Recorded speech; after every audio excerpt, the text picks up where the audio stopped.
Welcome, Richard. Tell me a little bit about yourself. It's great to be here. Thank you. I'm Dr. Richard MacKinnon. I'm a chartered psychologist and coach based in London. I've been doing what I do for about 20 odd years, and I help people at work improve and maintain their well-being, their productivity, and their interpersonal skills. Thank you, Richard. And I invited you today to talk about procrastination. What is procrastination? Mm. I normally answer this question by starting with what it's not. So, Okay. procrastination isn't laziness. It's not some kind of moral failing. It's not a lack of skill. And it's not when we reschedule something because that makes sense, or when we stop something because it no longer is needed or it's not a priority. Procrastination is when we irrationally delay taking action and there are some consequences. It could just make our day more difficult, or it could have consequences for those people around us. At a minimum, the delay is something that is going to pile up. And then someday in the future, we'll have a pretty awful day having to deal with the things we haven't done. The key word, though, is irrational. It just means it doesn't make sense. There's no good reason for the delay. And that is procrastination in a nutshell. Yeah. Now, I picked up on those words. We irrationally delay, and there are consequences. I mean, why do people procrastinate? Mm. The way that I look at it, I look at it through the lens of what we call acceptance and commitment theory, which is all about getting a handle on and a better understanding of our thoughts and feelings so that they don't unhelpfully control our behavior. So, in other words, we procrastinate when we notice that we have some form of psychological discomfort associated with the task. That's an umbrella term for all the stuff we don't want to think and feel. So I might notice I have to do something today, and I immediately think that's boring. That's an example of Okay. psychological discomfort. And so I don't want to feel that, and I don't want to experience it in the future. So I tell myself a story that doing it tomorrow is a better idea. So at its heart, procrastination is a coping strategy that's based on avoidance, gives us very short-term relief, but causes us problems in the future because we're avoiding something inevitable, something that must be done. Okay. So you said there's this umbrella thing that it's something that's discomfort, and it causes discomfort, and as a result of that, we don't do it. I mean, what would be the typical causes of that discomfort? Mm. It's how we think about the task. So very common examples would be if it's a new task or it's something that's slightly difficult, we might have thoughts of fear of failure. If I get this wrong, it will be terrible. The irrational element is that we push it into the future rather than starting now and giving ourselves more time to work on it. It could be something like a perceived boredom, difficulty, a lack of clarity, all of this stuff we don't like to feel. It's coming from within us. It's not objective to the task or the situation. We might have thoughts about what's going to happen. So a very common example is I need to have a difficult conversation with a colleague. Now, rather than organizing myself, planning, booking the meeting, I start to playwright in my own mind about how it's going to be. And that imagined scenario could be so awful. Imagined is the key word. I just want to delay having it because rather than focusing on why it's important to have the discussion, I'm focused on reducing or avoiding some kind of discomfort. Okay, so this is fascinating because I think this is totally different to how most people will understand procrastination. I think, or Mm. certainly, I'm surprised because I would have said, it's just just get on with stuff. Uh, Yeah. I don't understand. Just get on with stuff. Like, why are you not doing it? Okay, I mean, do people understand that's what they're doing, or because you said people tell themselves a story, and then they believe the story, and but what I'm hearing from you is that actually people don't necessarily comprehend the reasons why they're avoiding. There's a couple of things in this that are really useful for people to understand. One, we strive to be rational people. We want to be coherent. And so the story, like tomorrow is a better day, or I need a fresh start to work on this, they make sense. But we're not taking in the whole picture, and we're definitely not thinking about our future self when we do this. And research shows us that when we think about our future self, we often think of them as a different person. So we don't extend the same thought and compassion to our future selves as we might to ourselves in the here and now. So there's a distance there. The second thing is that in addition to wanting to be rational and not wanting to experience discomfort, we sometimes overplay the discomfort, like thinking of it as a catastrophe or a disaster. When what discomfort really is a temporary, passing psychological experience. It's not pain, it's not danger. But sometimes our mind gives us this kind of alert that this is something to be avoided at all costs. And this is why the second most important thing is to understand it's our instant response to the discomfort or anticipated discomfort. So rather than thinking, is this the case? Is this something I really should delay? We do go, yes, that's horrible. Don't want to do it. I'll do it tomorrow.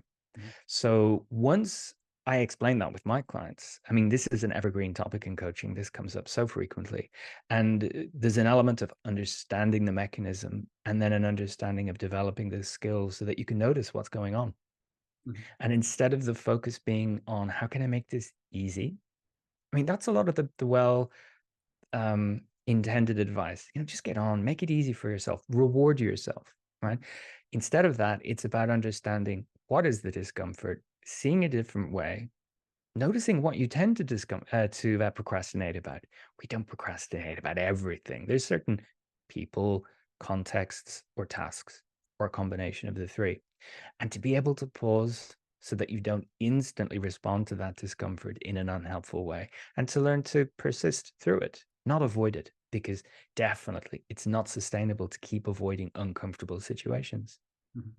Yeah, that strikes me as important because my advice would be just get on with stuff. If somebody at work asked me, just say just do it. I mean, you said that when something happens, naturally we catastrophize. I mean, why do we do that?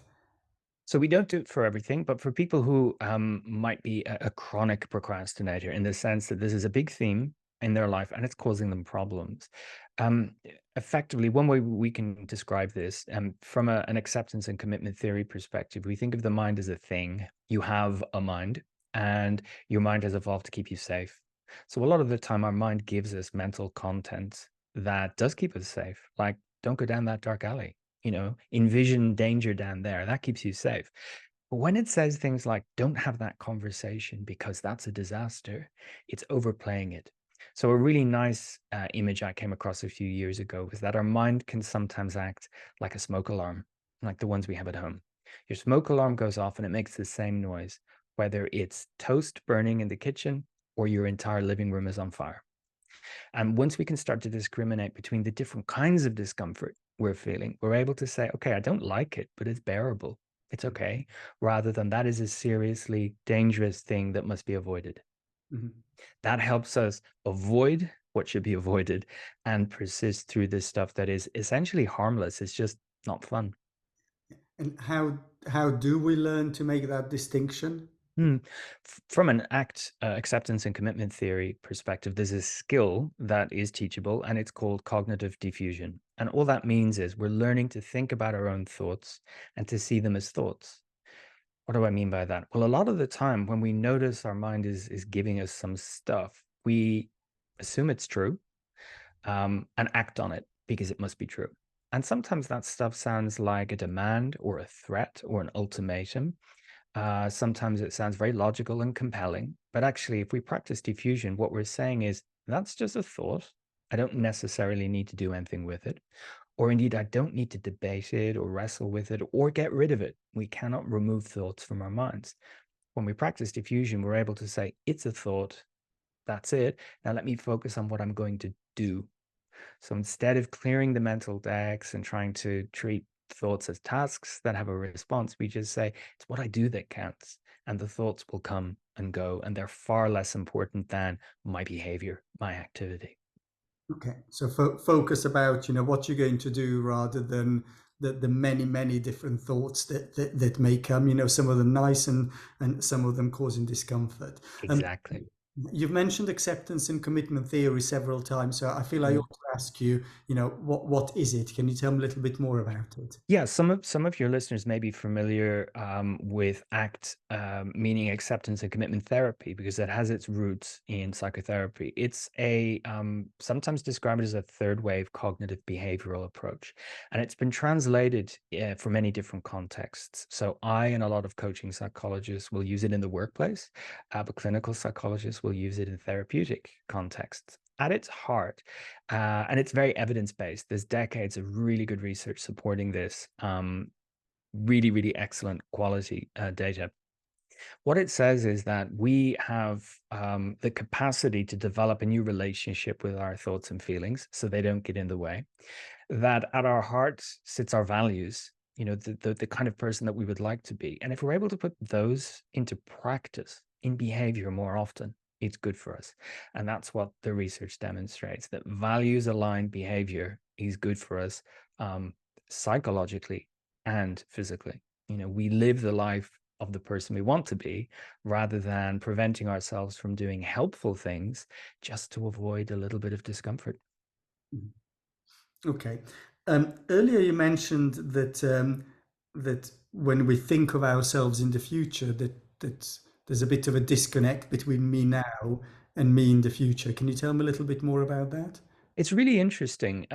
It helps us explain why some people find it very difficult to engage in things like savings or pensions or even insurance because they're stuck in the now. They're experiencing present bias. So they have a misplaced optimism that future me will be able to deal with this. And somehow future me will be a very different person who has different skills, abilities, and maybe even self control.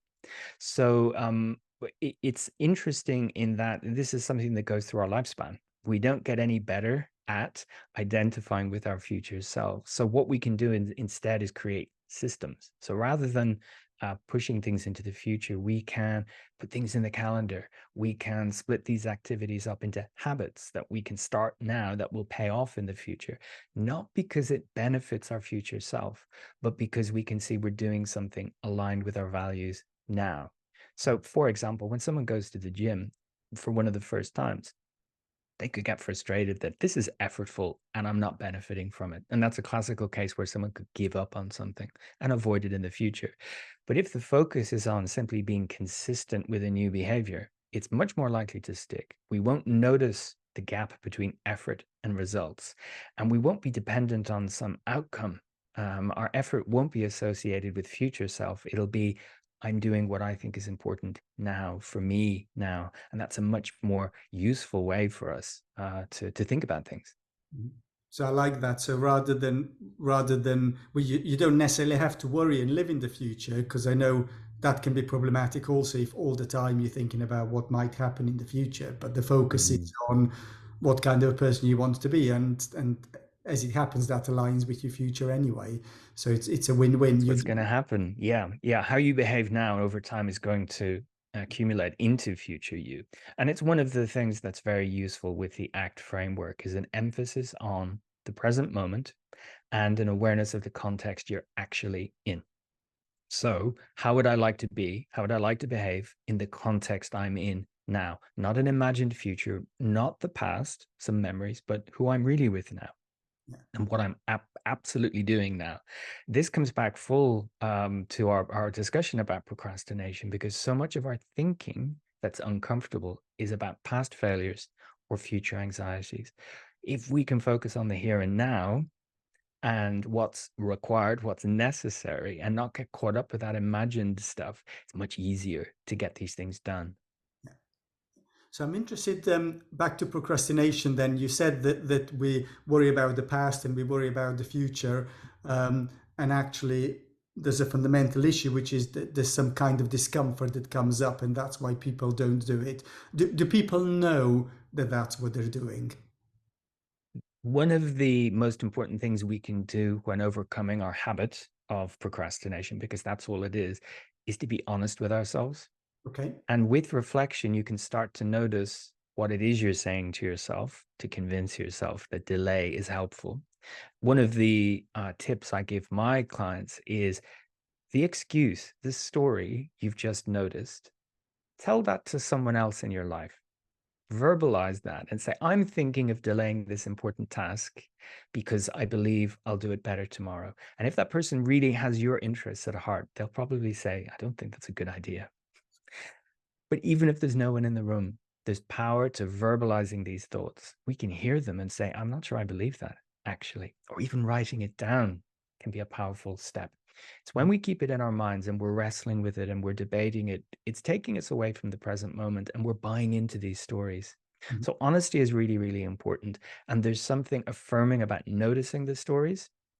You don't get rid of them. This is really key. You're not banishing the stories, but you're seeing them for what they are. They're just stories that don't help me. You can turn it into a game. How many times has this happened today? How many times have I heard the voice saying, do it tomorrow? Great, I've noticed it again. I'm not acting on it. I'm noticing it. And that's really, really powerful. These core skills, people can turn then to other aspects of their life, noticing what I'm thinking, deciding what I really want to do Mhm. rather than what the thought might be telling me. So, do people know that they're procrastinating? Yes, Okay. absolutely. Okay. Absolutely. Yeah. So how would somebody know that they're procrastinating? So they might get feedback from others. Okay. In the workplace, that happens a lot because something that we don't realize when we're procrastinating a lot, we're avoiding some discomfort, but we might be causing it for others. If they're dependent on our outputs, if they're waiting on a decision or a piece of work, they might start to get a little bit anxious that we haven't followed through yet. And if they have to keep chasing us for things and reminding us, or even threatening us with some kind of outcome, um, people don't like doing that. They don't like the extra hassle of that. So it's bad for our reputations in organizations to procrastinate. But we might also have a wake up call ourselves if we have one of those days when all of those procrastinated tasks come about, all the deadlines are there, and now the reality hits us, and we think this is a nightmare. And this has gone from being an imagined difficult day to a really actual difficult day. And many people will come to a coaching context with a story like that. I realized I have to change because I had a nightmare of a day. It all was stacked up. It all happened at the same time. And something I hadn't even imagined might happen. The emergencies that happen in our lives. One of those happened as well. There's a very, very misplaced sense of optimism that I'll be able to deal with this that doesn't bear fruit. And it doesn't take account of what is out of our control and how that day or that week or that month could be truly awful. So we do know if we pause to really just reflect for a moment, we know that it doesn't make sense what we're doing. We know we're procrastinating. And I think in part, society treats this quite lightly. Now, I don't want people to label themselves and feel bad about it, but it is a topic that people joke about a lot. Oh, I'm procrastinating. It's your procrastination. That's fine. But when it's causing someone trouble and it's having an impact on other people in their life, this is an unhelpful habit as you might approach anything else that is a habit that can be changed. Once we see it as a habit, we can start to take action. Mhm. Okay, so if I think in the workplace, say that I ask somebody to contribute to a guideline, or there's a patient complaint and somebody needs to write their bit in relation to patient complaint. So maybe that person's busy and they just don't have time to do it. So maybe that's what it is, or maybe they've forgotten, or maybe that person, for whatever reason, is feeling discomfort, particularly in relation to a complaint, because I can sort of see how that would come up. Somebody's feeling discomfort and they don't do it. So how will I know that the other person is procrastinating rather than just that they're busy and they don't have time? You won't immediately. That's the sort of unsatisfying answer. But we can spot the patterns in someone's behavior because if they are a reliable, trustworthy colleague in all other aspects, but when it comes to these patient complaints, they delay, that could be an indication that it's just this thing, as opposed to a colleague who's never on time and never responds. And you think, well, this is just how they operate. Okay. So each of us have this potential blind spot, this thing that we don't want to get involved in. Now, very smart, very capable professionals will have all kinds of reasons why they're not going to do that. And if you think about the demanding jobs that your listeners have, there'll always be other things for them to do, right? It's not that when they procrastinate, they're sitting there with their hands folded saying, I'll just wait. There are other things to do. So, what you and your listeners can do for others is when you need them to do something, is to give them the context, is to explain the consequences if it's not done by a certain time. And if, in a sense, I use this phrase to sort of pre-chew it for them, to break it down for them, to say, look, this piece of paperwork you need to do, there's only two parts to it. I need it by Friday. If it's not done by Friday, consequence A, B, and C. Yeah. We don't want to have to keep chasing people and babying them, and it doesn't lead to good relationships in the workplace. But we might need to have difficult conversations with people to explore, why do you not do this thing on time? Or if you do deliver on time, it's rushed, it's full of mistakes, you're stressed when you're doing it, and have those conversations. And I think this is one for managers who notice this in their team members, to have that conversation about how they could get them some help. Yeah. Okay, so procrastination, then that sounds boundaried and context specific, whereas the person that's always late, that never delivers, that never answers their email, that's a kind of global thing that permeates, the Personality, person. they, So, yeah. whereas when it comes to procrastination, it's much more specific and to do with the fact that there's an underlying discomfort that that person does not want to face. Yeah. There's a very counterintuitive thing here, which is that often the people who procrastinate have perfectionistic tendencies. So we Okay. might think that it's, oh, people who just don't want to do the work. But often it's rooted in perfectionism because they want it to be absolutely perfect. And so the stories they tell themselves would be, this isn't the right day. I need to be in the right mood. My office needs to be perfect so I can do a perfect job. But of course, they're depriving themselves of time and energy to do a perfect job. So actually, it's sometimes very high performing people who have very high standards end up procrastinating about important things Mhm. and causing all kinds of problems for themselves. And then you get the pattern of very late nights, all nighters to meet a deadline, panic stations, and they do deliver. But I always have to ask, at what cost to them and the people around them when it is panic stations? Mhm, mhm. And this link between perfectionism and procrastination, can you tell me a little bit more about that? Hmm. I mean, if we think about people, again, if we look at it through the ACT framework, what people are doing is buying into stories that their mind is giving them about what's needed. They're finding it hard to moderate standards of work, and they would associate their work with their self-concept. In other words, I am as good as my last piece of work. So a very rigid view of their own identity and self-concept. And they find it difficult to identify good enough. Right. So an inflexibility there. And this can lead them to put in lots and lots of extra effort where it's not really needed, and find it hard to discriminate between tasks that just need to be done versus very important, very impactful tasks. So they sort of generalize. And what this means is that if something has to be perfect, I mean, what could be perfect? But the belief is it must be perfect. And therefore, I must be perfect in order to do this perfect thing. Now, when is that going to happen? Well, I was a little tired. I've just had lunch. I didn't sleep well last night. I've got a headache. All of these things take away from perfect me. And Mhm, therefore, future me will take care of it.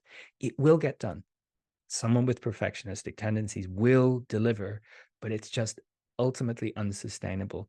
And I frame it for people in the same way, that your coping strategies are unsustainable if they're going to detract from your well-being. If you're using food or alcohol as a coping strategy, at some point that is going to harm you. And it's the same with procrastination. It gives you relief now, mhm. but it's storing up a problem. And the thing about, we all know when we're procrastinating, because we come back to work and the task still needs to be there. We haven't changed our mind about it. A new day hasn't made any difference. It's still a task we don't want to do. Mhm. Yeah, I'm loving that because we've gone from procrastination being about people who just need to get on with stuff to procrastination being about people that are perfectionists. Total turnaround from where we started. And I have to say that the good enough. I remember I came across that concept. probably going to say maybe 20 years ago in my career, and I probably used to be a perfectionist. I don't think that I am, or I choose when to be a perfectionist, Mm, sort of. So I make choices, but this idea that some stuff it just needs to happen, it just needs to be done, and and doesn't have to be perfect. It has to be good enough, and good enough is different for different contexts, of course. absolutely. When it comes to operating, good enough will be very different to when it comes to I don't know, sort of contributing to somebody else's document, and writing one paragraph or checking the sentences, for example. So good enough there is very different. Okay.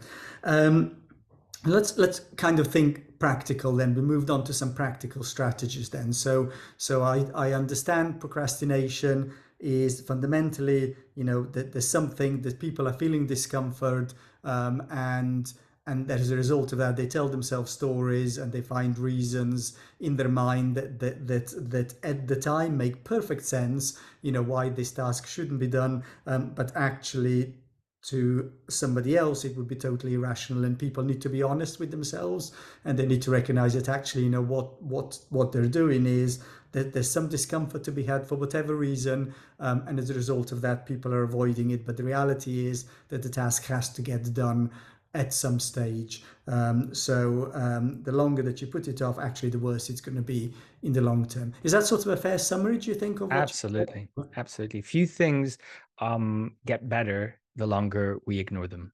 And yet we convince ourselves that maybe they will. Yeah. Okay. Let's talk practical strategies then to stop procrastinating. Yeah.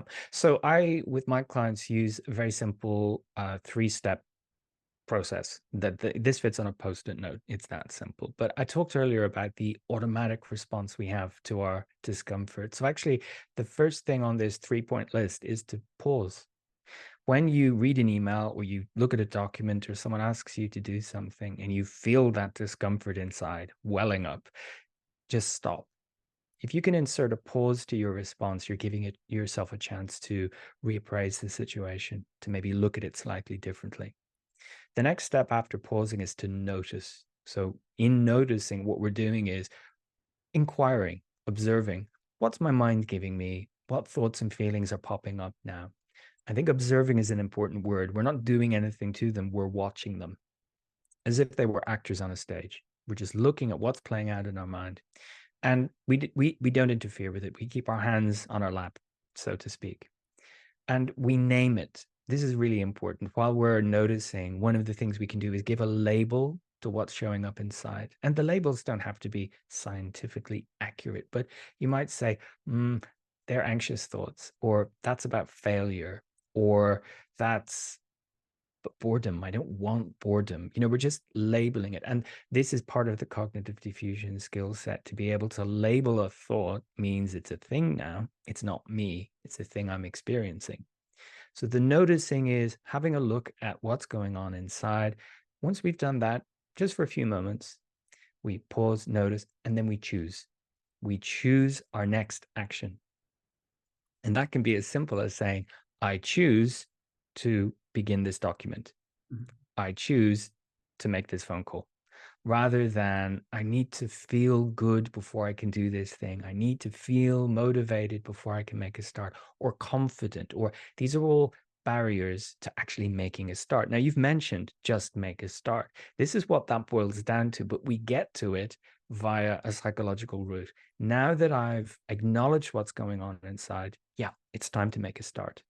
But just in the same way that in the world, very few people have ever calmed down because someone else said, calm down or cheer up. It just doesn't work that way. Just make a start isn't as helpful as, now that I understand, I can just make a start.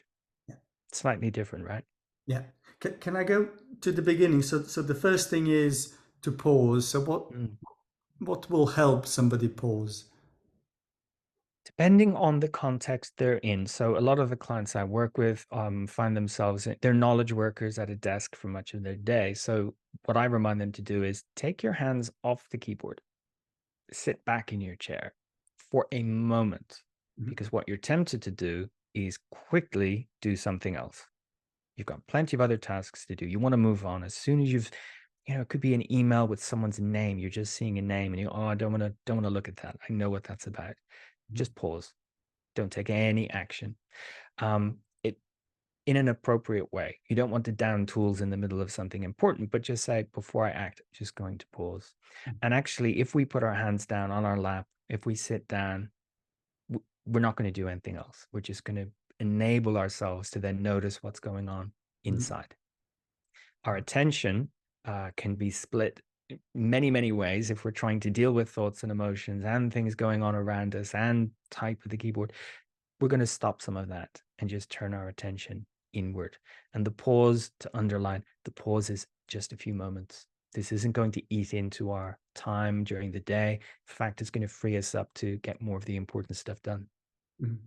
So that strikes me from the framework, that beginning thing, that actually pausing it, and you said sort of noticing comes after pausing, but I'm also wondering, I suppose you've got to notice in yourself that there's something that's come up in order to pause as well, isn't it? So, It's a cyclical thing. So the more you pause, notice, choose, the more you're able to recognize these thoughts and feelings. And of course, somatic sensory stuff that's going on, butterflies in the tummy or sweaty palms, these are all telling us something's going on that I don't quite like.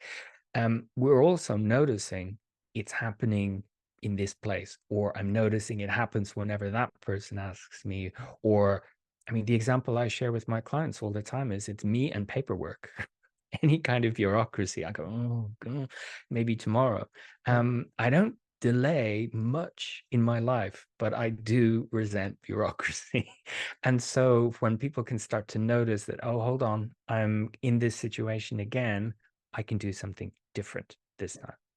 So we're back to that recognizing the context, Mm, or the specific topic subjects in which procrastination happens, and recognizing, okay, this is the situation yeah. that for me, is an issue. And then when you find yourself in that situation, that then noticing it and taking a pause, and then choosing. And what kind of things will help people choose? Because I'm imagining, okay, so I've paused and I've noticed that sort of something's the case, and I've given it a name. But what's going to help me make a decision Mm. about what I'm going to do? Again, it's context dependent, but lots of people feel a sense of busyness, in general, and being specific about the things we need to get done and externalizing that into a list is a really good start, because then we could say, these are the things I've decided to do today.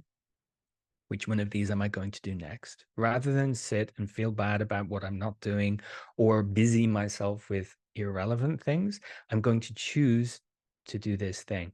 Now, the choosing doesn't mean I necessarily have to complete the task I'm tempted to delay, but it could be as simple as that task is getting added to today's list. I'm committed to doing it because we might notice the discomfort at a time when we can't do the task.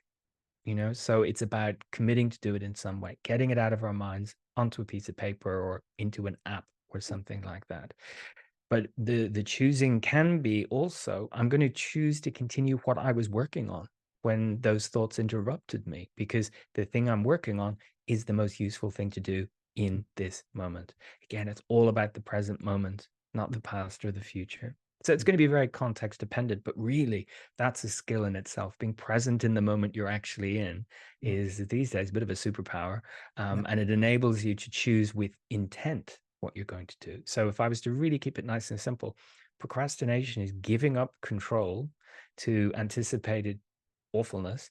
Proactivity is acting with intent and knowing why you're doing what you're doing. And it's rational, and you're doing it even though maybe it's not fun, maybe it's not exciting, or maybe it's a bit scary because you've never done it before, but you know why you're doing it.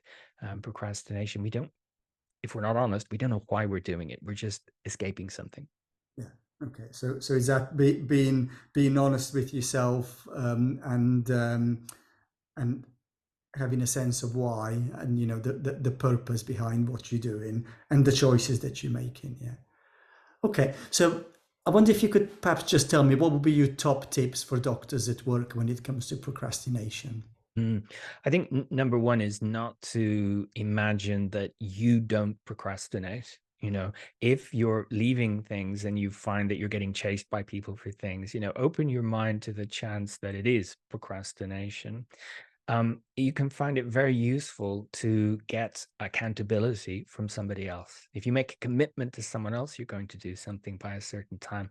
That can enable us to take that action because we don't want to let a colleague down.